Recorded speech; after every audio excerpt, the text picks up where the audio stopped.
डगबिगन महाराष्ट्राच्या राजकारणातील एक सत्ता केंद्र असलेली ही ऐतिहासिक वास्तू म्हणजे वर्षा बंगला।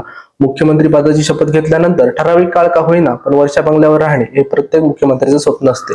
या वास्तूच्या इतिहासाची सुरुवात महाराष्ट्र राज्याचे माजी मुख्यमंत्री स्वर्गवासी वसंतराव नाईक यांच्यापासून होते। वसंतराव नाईक हे मुंबई प्रांताचे कृषी मंत्री असताना त्यांना सरकारकडून हा बंगला देण्यात आला होता। वसंतराव नाईक यांचा शेती व पाऊस हा जिव्हाळ्याचा विषय म्हणून त्यांनी डगबिगनचे नामांतर वर्षा असे केले। पुढे 5 डिसेंबर 1963 साली वसंतराव नाईक यांना महाराष्ट्राचे मुख्यमंत्री होण्याचे भाग्य लाभले। या काळात त्यांनी व त्यांच्या कुटुंबाने मुख्यमंत्र्यांसाठी असलेल्या सह्याद्री बंगल्यावर न राहता वर्षावरच राहणे पसंत केले। तेव्हापासून राज्यातील शेतकरी व गोरगरीब जनतेचे प्रश्न या ठिकाणी सोडवले जात असत। त्यामुळे वर्षा बंगला हा महाराष्ट्र राज्याच्या मुख्यमंत्र्याचे निवासस्थान म्हणून प्रचलित झाला। यापूर्वी हे तुम्हाला माहित होतं का?